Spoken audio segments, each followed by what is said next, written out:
Hey,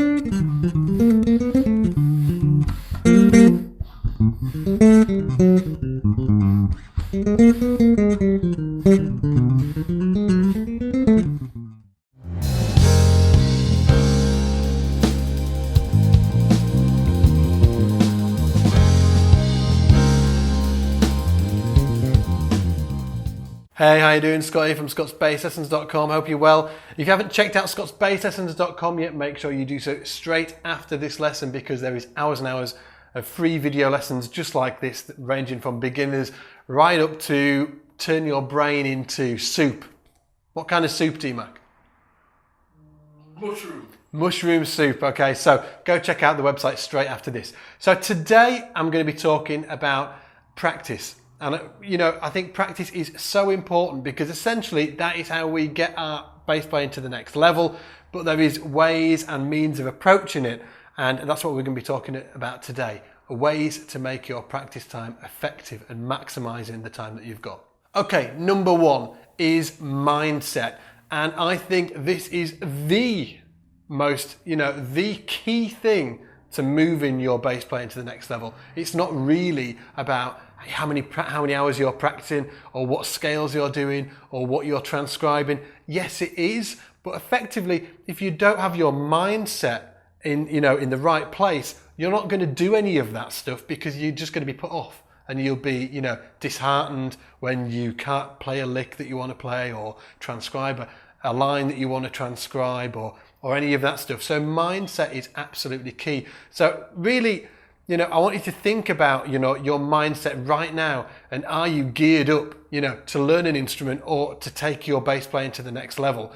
Really think about failure. One of the key things that I see in all students is fear of failure. This is because we've all been through a similar school system that, tells us that failure is wrong. We study for our exams, and if we fail, it's bad. And if we pass, hey presto, it's great. Okay, well, it's not as cut and dry as that when you're learning an instrument, because you are going to fail over and over and over again when playing any instrument or learning any instrument. But the key thing is that every time you fail, you're one failure closer to nailing it. If I told you that you had to try and play this complicated riff, okay, imagine you can't play it, okay, and I said you have to play it 1,000 times before you're going to play it perfectly, okay. Now, before, if you were failing, you might feel bummed out about it, but now, if for instance, you've got to play it 1,000 times before you play it perfectly, well then you're going to go out and fail as many times as possible. You're going to mess up that riff as many times as possible, so you get to that thousandth time and play it correctly. Now, it's not as black and white as that, but it very much is in a way, because failure when you're learning to play an instrument isn't bad. It's actually one step closer to playing that great line, or the great solo line, great riff, or whatever you're trying to get down. So really try and think about that and switch off that failure mindset, and just try and stop thinking about failure as being bad. When you first get in a band, if you're in a band right now, you'll know exactly what I'm talking about. You're going to mess up all the time, but again, it's one step closer, and you're raising your level all the time when you're doing so. So failure is not a bad thing, okay? It's a good thing, and your mindset is really, a key part of that. Number two is to practice regularly. Okay, so what I see students do sometimes is think, oh, well, I don't have to practice during the week. I'm just going to bunch it all together at the weekend, and I'll do a 7-hour session at the weekend. Okay, now that's cool. I'm all for doing 7-hour sessions, and I've done plenty of them in my lifetime. But really, to have consistent progress with your bass playing or whatever instrument you're learning, consistency is really the key. For me, I really like to dedicate and I tell my students to do exactly the same thing, try and dedicate 5 days a week to it. And it doesn't, it does matter in a certain extent of how much you practice each day, but it's going to depend on where you are as a bass player right now and what your goals are. If you're just starting out, I'd really recommend half an hour a day and try and do that 5 days a week. You will have extreme results just doing that, okay? Half an hour a day, 5 days a week. And I can remember when I was starting, I can remember practicing that half an hour a day, and it actually felt like a real long time, you know. So if you can manage that, great. If you're an intermediate player and you're wanting to push your playing even further, maybe you're going to have to up that time. But if you haven't got the time, still keep it regular. Keep that 5 days a week, okay? If you want to be a professional musician, well, then you're really going to have to dig in. My perfect, and I have done 7, 8, 9, 10 hour sessions. But what I really tried to keep consistent at is 3 hours a day. Obviously, I'm not talking to everybody here. I'm just talking to, the guys and girls that want to be professional. You've got a lot of ground to cover if you want to do it. You're going to learn reading and working on your repertoire and the full thing. So you really have to dig in, but try and do it consistently. Remember, consistency is the key. Try not to bunch it all together at the weekend, because really you can only absorb so much on any given day. So even if you do a huge session, you're probably only going to get a small portion of the stuff that that you were working on to absorb itself into your playing. Whereas if you're doing smaller sessions every day, most of it will be absorbed. Okay, number 3 is a biggie. Organize your practice time. Now, I have heard, people talk all different sort of concepts on practice time, okay? Just wait till you're inspired, pick it up and just follow your heart. I've got to say that didn't work for me. Okay, if I followed my heart, I'd just play the stuff that I liked all the time and probably wouldn't get any better. So what I really tried to do is organize my practice time. Organize it into sections. Me personally, I always like to start off with technique exercises and then moving on to harmonic exercises, like applied harmony, so learning your arpeggios, learning your scales, all that type of thing, okay? And applied, I'm saying applied because I think it's really important that we apply the arpeggios and scales and don't just see them as these weird standalone things that we don't use, okay? Which a lot of people do. So we've got to use those arpeggios and scales to make music, right? And then I also really recommend getting a bit of fun time in there as well, playing songs, I think, and I'm going to talk about playing songs in a minute, but learning songs is really important, transcribing, you really organize your practice time and keep it set. If you've got an hour a day, me personally, I probably spend 20 minutes on something, then 20 minutes on something else, and then 20 minutes on something else. Making sure that I'm really working on the stuff that's going to move the needle for my playing and not just the stuff that I really like playing. Okay, obviously, you probably all know what I'm talking about right now. We pick up the bass, we just like playing the good stuff, right? We don't really want to play the scary stuff. But it's really important that we are practicing that scary stuff all the time and really pushing ourselves and striving to get our bass playing to the next level. So plan out your practice time. If inspiration works for you and just, you're a bit floaty light, that's great. But if you're anything like me, structure it and you'll take control of the time that you've got. Okay, number 4 is transcribe. This is huge. I can't stress the importance of transcribing. Now, in the literal sense, in the real sense, transcribing means actually writing something down. But it's terminology that is used right across the board for musicians. And a lot of the time, it just means learning somebody else's song. Okay, for lack of a better term. When somebody says, oh, I transcribed a song, a lot of the time it just means they, learnt the line or transcribed a solo. Maybe they learnt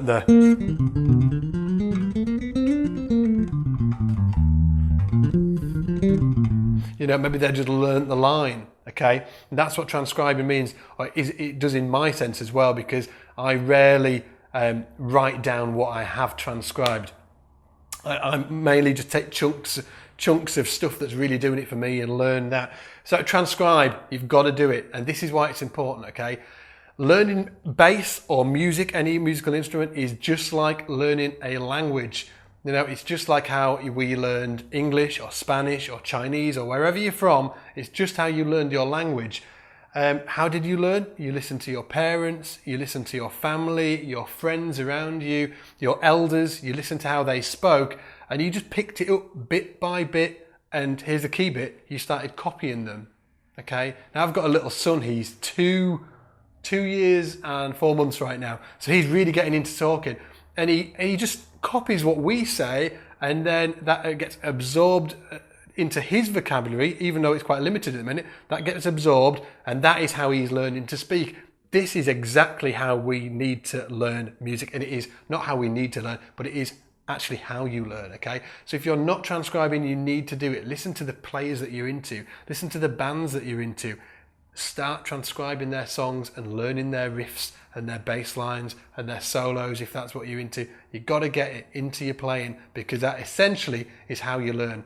Yes, we need the scales and arpeggios and all the other things, but this sort of like transcription, the learning songs thing, is so fundamental to what we do that without that, the scales and the arpeggios, get rid of them. We need to be learning songs, okay? So I'm not saying that the scales and arpeggios aren't important. I'm just saying you've got to be transcribing. You've got to be learning the stuff that you're into.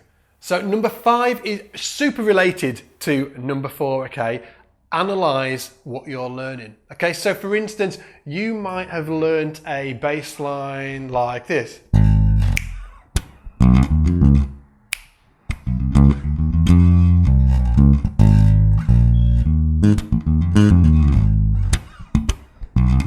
Okay, so it's I Want You Back by the Jacksons, okay? So you've learned it, you're grooving, you're loving life, it's just made your life just that little bit better, okay? Because it did when I learned it. Now what do you have to do, okay? Now this is where it becomes a little more academic, okay? So yes, I want you to transcribe things, I want you to learn songs. Once you've learned them, then I want you to look at what you've learned and try and figure out what arpeggios are being used. What scale is it based on? What key signature is it in? All that stuff, okay? Because this is exactly how we would when we're learning language, okay? When we learn to speak, we copy our parents, then we go to school and we study literature and English language, if you study English. And that tells us how we construct the sentences and the ins and outs of all that, and that is what we need to bring to the base as well. We need to understand what we're learning so we can take it and apply it to other songs that we're learning, or if we're in live bands or jamming with friends, we can take all of that information that we've been transcribing and analysing and use it in those other scenarios as well. So transcribe, but analyse. You've got to analyse what you're learning and look for again, key centers, what keys it in, what chord tones is it based on, what scales is it based on, how is it all put together, is there chromatic passing notes, how are they working, is it, chromatic going up, is it chromatic going down, the full shebang. So get analysing today. Okay, number 6 is keep a practice log. Again, this is super important. It's something I talk to if you haven't checked out the academy at scottsbasslessons.com yet, check it out. There's a link below and you can get a 14-day free trial. It is absolutely epic. But one of the things I talk about with the academy students all the time is creating a practice log. You've got to, like a diary, right? You've got to log what you've been working on so you can look back and reflect on it. And if it isn't working, you can change it, okay? But if you don't keep it, you might practice for a month and think, well, I haven't really, made any progress this month. And what have I been practicing again? Well, I'm not sure. And, you've got to keep a practice log. Write down what you're working on. Write down what your goals are. Write down how you're going to get there, the exercises that you're going to use to get there. And then after 2 weeks, if it isn't working, if you feel like the progress is slow, look at it. Can you tweak anything? Do you need to change anything? Really get analytical about that, because it's going to make the difference between really slow progress and really fast progress. Again, today we're talking about maximising that practice time, and this will really maximise your practice time because you're reverse engineering what you're doing. Okay, you're really analysing it and looking at points of how you can move that needle on certain exercises.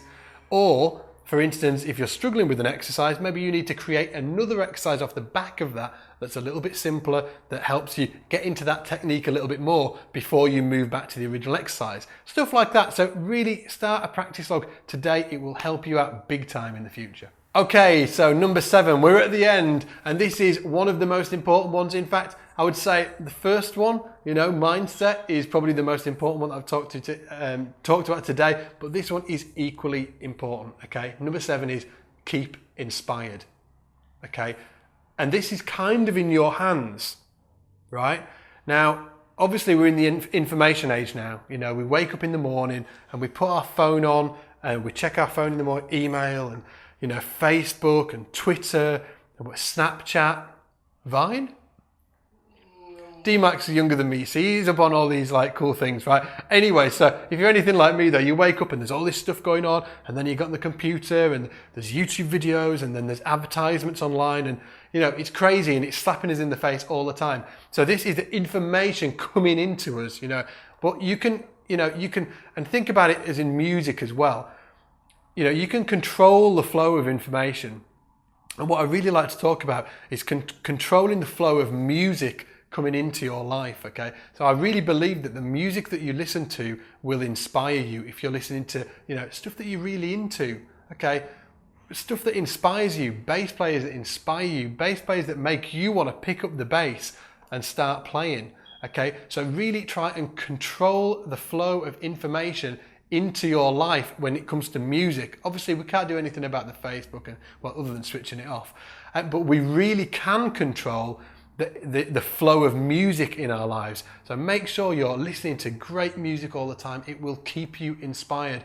And I've heard this a lot, I've heard a few students saying this: I don't like listening to good bass players because it makes me feel terrible about my own playing. So remember back to point 1, okay? Failure is not a bad thing, okay? Failure is a good thing. But all these guys, Jaco Pastorius, Billy Sheehan, Bobby Vega, Cody Wright, Steve Jenkins, all these great bass players, all were crap in the beginning. We were all crap. We couldn't play a scale. We couldn't play an arpeggio. We didn't know, how to fret a note. They buzzed all the time. We couldn't tune our basses. Everybody came from that same place, okay? So when you listen to a bass player that's really good, do not let that put you off, okay? Don't let that uninspire you. You should be inspired because that's what you're aiming for. That's where you're going. And if you have the right mindset, you can 100%, get there. You can really, really push your bass playing to the next level thinking like that. You should also listen to new music all the time. Try and seek out bands that really do it for you. Like I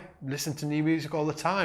A band that I'm really loving at the minute is Haim, H-A-I-M, girl bass player. What a great band! Great music, great production on the, great production on the records, great songs, great bass faces as well by the bass player. I just love their stuff. And it doesn't have to be bass centric. It doesn't have to be, uber bass. It can be just great songs. Listen to great songs and find stuff that inspires you. And another key thing as well for keeping inspired is find people to talk to about what you're learning. Find a community. We're online now, right? I'm sure everybody's in a forum and things like that. There's loads of forums out there. Find people that have a common interest and that you can speak to about learning bass. What are they working on that you can take on? What are you learning that they can take on? This whole peer-to-peer learning is huge now. And also jam with your friends as well. If you've got friends you can jam with, get in a room and just sort of bit of go for it. Make some noise. Annoy the neighbours. Crank it up to 11, Spinal Tap style, right? So really, I think number 1, again, mindset is super important. Number 2, 3, 4, 5, and 6, again, super important. But 1 and 7, being inspired, is also really, really important. Hopefully you've enjoyed this lesson. Again, if you haven't checked out scottsbasslessons.com, click the link below and check out the Academy. You can get a 14-day free trial and it is absolutely epic. Hopefully I'll see you in the next lesson. Take it easy and I'll see you in the shed.